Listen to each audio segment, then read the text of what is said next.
What the hell?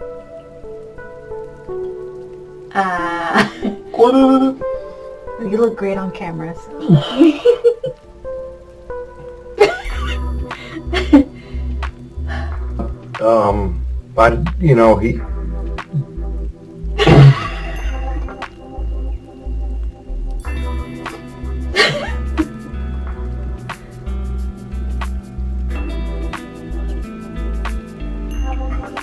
Enjoying your juice making? Yes. Cool. I'll enjoy food snacks. Okay. Alright. Let's go. 3, 2, 1.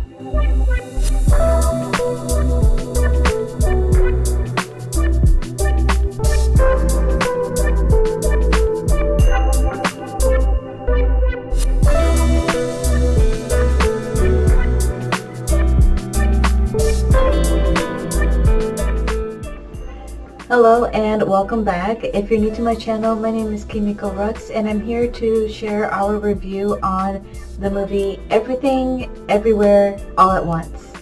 And here's my husband Manny. Hi guys, I'm Manny. Glad to be back on your channel, babe. Thank you for joining me again. Of course. And we're going to be doing a review on this rated R 2-hour and 19-minute movie. And in a nutshell, I had a fantastic time. Me too. I loved it. So this film was directed by Daniel Kwan and Daniel Scheinert, and they both directed the movie Swiss Army Man, which starred Daniel Radcliffe and Paul Dano back in 2016, and I love that movie. I saw it on Netflix. I thought it was hilarious. I thought it was different, artistic, and had a lot of heart to it, so I was pleasantly surprised by that movie, and I had to watch it again with Kimiko. What do you think of that film? I loved it. I loved it. Very unique film. So those directors brought that same style of uniqueness, the same artistic creativity to this film, and it just blew my mind away. I mean, without spoiling too much, that's all I'm going to say. Yeah, and it made a lot of sense after the movie when you mentioned that it was the same guys for Swiss Army Man. I was like, no wonder. It's so well done. It was chaotic, it was messy, but it had this sense of organization and true meaning to method to the madness. In a nutshell, this movie basically revolves around our main character, Evelyn Wang. She is a wife to a husband in a somewhat of a failing marriage and mother to a daughter in a failing relationship with her daughter. There's a lot of chaos mentally, financially, just as a whole. The family's just kind of falling apart, coming undone at the seams. And things go crazy, go completely out of left field when this whole multiverse aspect of the film is brought into it. And things, we're not going to spoil anything, but it is a trip, not to say the least. It is definitely a trip. I was blown away. Mind blown. I remember we were talking about The Northman in our last review, which we both loved also. Another awesome movie. If you haven't checked that out, go check that out. Go check out our review as well for that movie. But there were certain aspects of that movie we thought that they could have played around a lot more with their creativity and kind of brought some of this craziness out. And this movie just we asked for it, and boy did we get it. We got that and more. So what do you think about the trailer? It was confusing for me because I didn't pay attention the first time I saw it. I think I just saw the trailer once, fairly close to when it was about to come out in theaters. Mm-hmm. I didn't really pay attention to what they were saying in it because the imagery was it was crazy, and I got the gist of it. So I was just enough in the dark.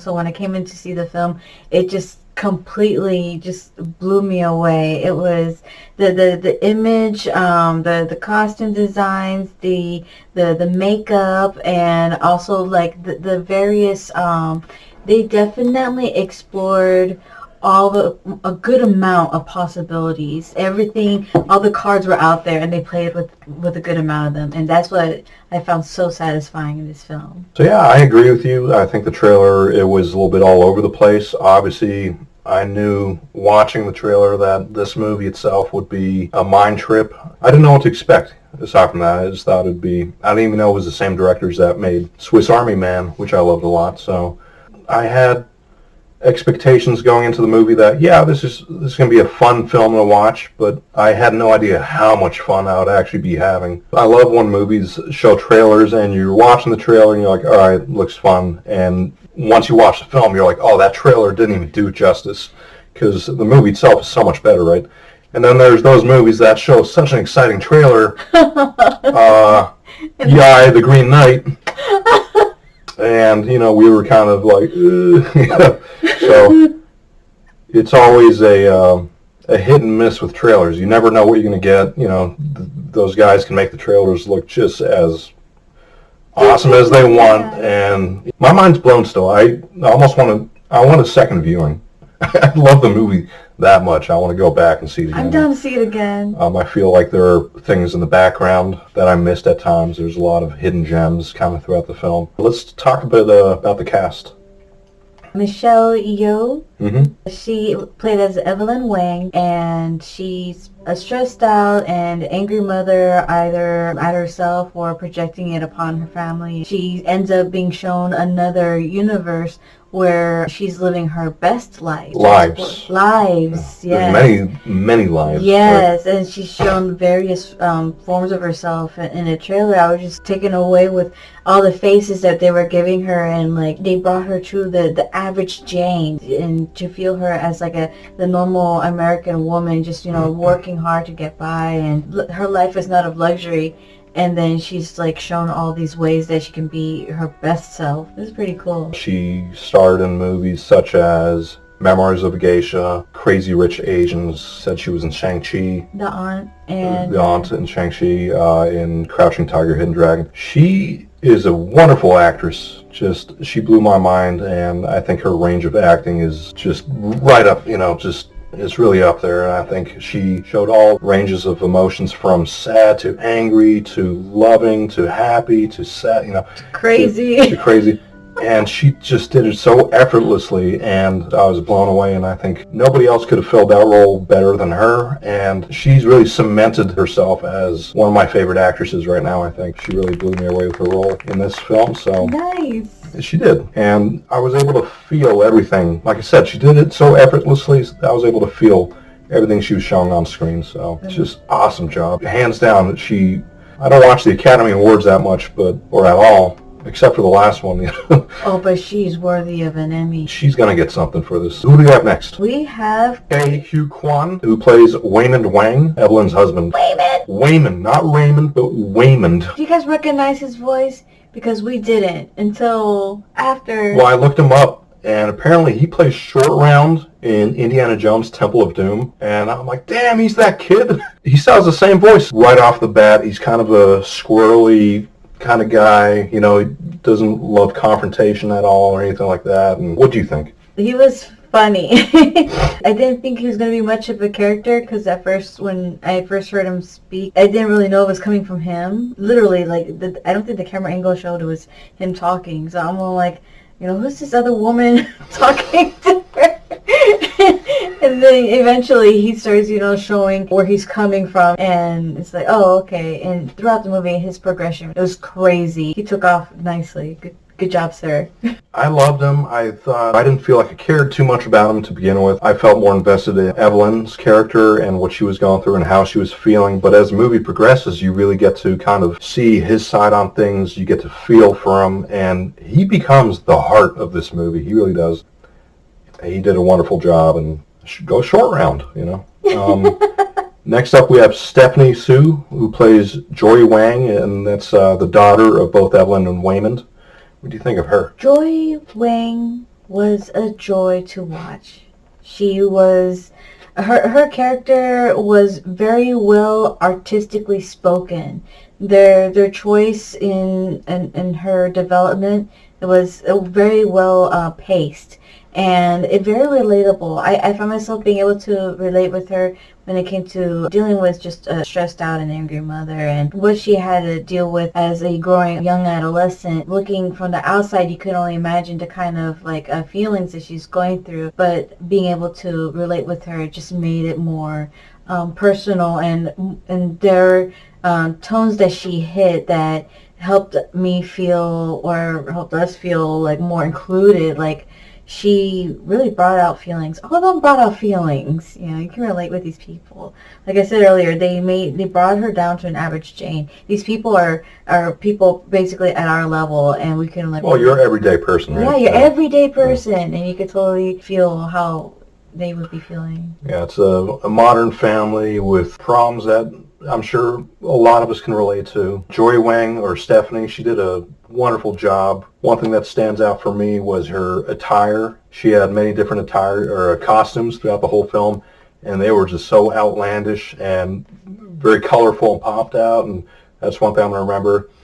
Also, I think she was the one character that was emoting the most hurt. She was definitely dealing with a lot of pain, and you could feel that from her very well. She really showcased that really well, so good job on the daughter. I looked her up online. It showed that she played in Shang-Chi along with Michelle Yeoh, but I don't know what character she was. I don't remember. So next up we have Jamie Lee Curtis, who plays as the IRS inspector.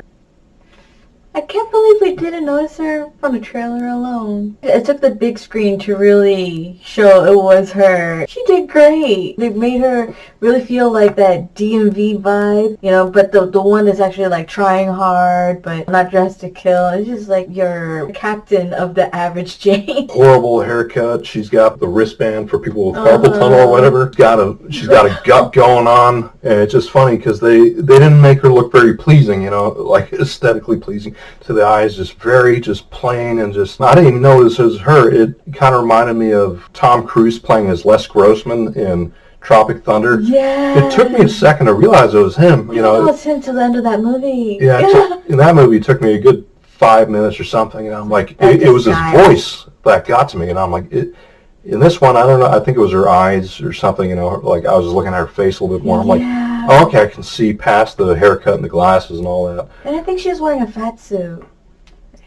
I don't know. But you know, Hollywood. I don't know. One thing that surprised me about Jamie Lee Curtis's character is that she has a much larger role in this film than I had anticipated. I thought she'd be kind of a side character that was annoying, kind of the Karen of society, you know, and then just kind of offsetting Michelle's character. This is the second time I was kind of proven wrong about that, because I remember feeling the same way about, what was her face in The Northman? Nicole Kidman. Nicole Kidman's character in The Northman. I thought she'd be carried off, locked away in a dungeon somewhere, and we won't see her until the end of the movie, until she gets rescued or something. But no, she herself had a large role in that movie as well. It's funny how that kind of thing carried on to this movie. Right. So, and she has also a lot of dynamics about her. Different. She's not very one-dimensional at all. So that was a pleasant thing to see. And I thought she did awesome just as well. And last but not least, we have James Hong as Gong Gong, who is the grandfather of the film. It's Evelyn's father. And he also does the voice of Mr. Ping in Kung Fu Panda. Come and eat your noodle. My noodle! What do you think about him? Oh, God. That was a nice surprise. I thought he was going to just keep it low-key. I didn't really know it was him until he started behaving like him. And as soon as you pointed out that he was the goose from Kung Fu Panda, I just saw it. I saw it. Gong Gong, he plays the disgruntled grandfather, always unhappy about everything. And, yeah, just... Feed me! Exactly. Feed me, help me, do this for, you know, it's just like, and you're just like, oh my God, what a pain in the ass. But, you know, once again, he fulfills his role. He has more to him than you'd expect. Just like everybody in this film, he becomes a central character. What was your overall reaction just coming out of the film? I was like this. I was just like very happy. I did feel satisfied after watching this film. I felt like it had everything necessary to make a great film and make you leaving feeling like I had a great time. Like, that was a fun time. Like, it had like a fantastic formula, and it started with what you saw in the trailers. A little bit of drama, a little sadness, and then you can tell that it's going to ramp up to adventure, and then it just leaves you with that. I'm like, and then so with me being kind of confused going in and not sure, and just seeing all this imagery, and along with the other emotions that they took the time. You can feel the quality, that every emotion was given a chance, just like these characters. It's like they represented each emotion too. Like they brought out a different emotion out of you, and so and also with these emotions came the challenges. So I felt like it was a nice dish. I was pleasantly surprised. My expectations were blown out of the water, because going into this film I didn't have low expectations, but I thought I was going in for a fun time, that I'll just see an enjoyable film, something artistic, but I have no idea exactly how emotional, how heavy, how much it would hit me in the heart, in the brain, in the eyes. Just all my senses were blown away. In my googly eyes. A lot of googly eyes. And the film, it was more than just an art piece. It was emotions. It was love. It was sadness. It took me for a roller coaster. It was a roller coaster of emotions, for sure. I had to take a second or a few minutes to really process what I'd just seen after the film was done. As we walked out, I was just kind of left stunned. Sometimes I come out of a theater after watching a movie and I'm stunned at how bad the film was and how much of a bad time I had. I'm like, damn it, why'd I spend this money on this? But going out of this one, I can't wait to watch it again, honestly. So it was that good. I'll definitely be buying it on Blu-ray or whatever when it comes out. Definitely will be in my top collection of films. I recommend this film for anybody. I mean, I can't stress that enough. Bring your whole family. I don't care who it is. This movie will hit you in ways that you can't imagine, and the only thing I wish I brought with me was a big box of tissues, because I was crying that last half hour, and whether there were happy tears, sad tears, just... Bring a good amount of tissues. Don't drink too much before the film, because you don't want to miss out on anything. And definitely bring either like your friend, a family member, your love, whoever, maybe your kid or just maybe not your kid, because this is a rated R film. And there's a lot of violence involved. It's like a young teenage kid. But yeah, young teenager, and if you have a mature kid with you, cool. If not, get him a sitter, because you don't want to miss this movie. For the most part, it's a little bit crude. Some adult humor. Adult humor, a little bit crude. The adult humor was very well played. I was not expecting that. That's all I want to say. Like, it got me to go. It widened my eyes. Giving it a star rating, 1 being the worst, 5 being the best. How many stars would you give it? If I could, I would give it 10 stars. 10 stars. Seriously. So, blew it out of the water, obviously. For real, 5 stars. You guys did great. I can't agree more. During the first hour of the film, I was kind of in between 4 and 3.5. And as it picked up, it just exceeded so many of my expectations that it just skyrocketed to 5 stars. Yeah, an awesome movie. My favorite film of 2022 by far. I can't say anything but good things about it. So I can't help but feel like grateful for this movie. I feel like it did good. Like, Daniels, you guys did an amazing job. I'm grateful for what you shared with us. It gave us perspective, and the delivery was so generous. The imagery, the quality, you guys truly delivered. And for the amount of time that you guys did, for 2 hours and 19 minutes, just a little longer than The Northman, you guys really... Perfecto. I honestly thought this movie was extremely therapeutic, I must say.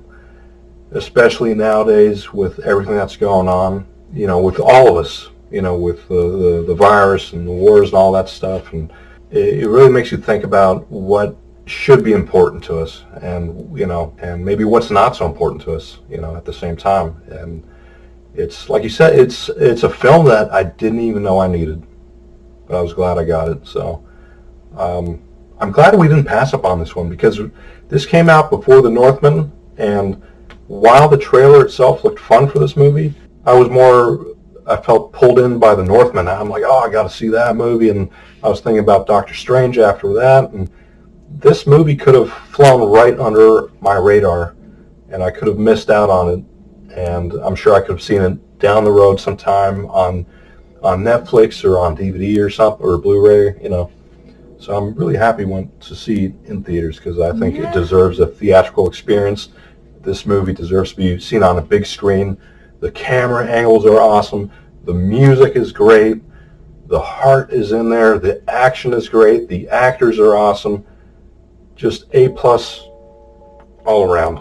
That's my final take. A perfect masterpiece. Go see this film. Yes. See it right now. Go. Enjoy.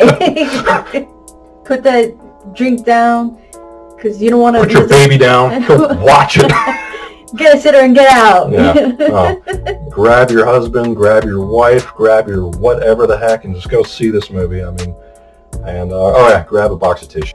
You'll have a good time, I promise you. I'm glad that the theater wasn't as packed as it was. There was maybe like 3 people to the side of us, and then 2 people in front. But I constantly have to kind of wipe the tears away, or I wasn't trying to do the sniffles or anything. I hate showing emotion, so I would show it probably for this film on the second. It deserves it, and I can't wait to see it again, and I can't wait to hear what you guys thought of it. If you guys do see it, or if you've already seen it, let us know what you guys thought in the comments below. And make sure you hit the subscribe button while you're at it. Hit the like button if you enjoy our video, and please share it so other people can see our video and help us with the YouTube algorithm. Yeah, and check out the Northman trailer we just did, and our next film coming up is, I think we've all been very excited for this one. Yeah. Doctor Strange Into the Multiverse of Madness, another multiverse film. And I remember us talking about this earlier. We saw the Spider-Man movie, which was dealing with the multiverse. This movie was dealing with the multiverse. Doctor Strange is dealing with the multiverse. We have Stranger Things coming out, and that's about what do they call it? The Upside Down, and so that's kind of another alternate universe. And Everything Everywhere All at Once has been influenced by The Matrix. Has it? Yes. Okay. So a lot of multiverse films this year alone. Is there a hidden message? Are we supposed to expect something going on here? I don't know. What are they trying to say? What is the government doing? What do you want from us? Thank you for having me on your channel again, babe. I had a great time, and I can't wait for the next one. Thank you for joining me, Emily. Oh. And thank you for joining us, guys. Make sure you stay tuned. You hit those buttons so that you can know what we're up to, and we will see you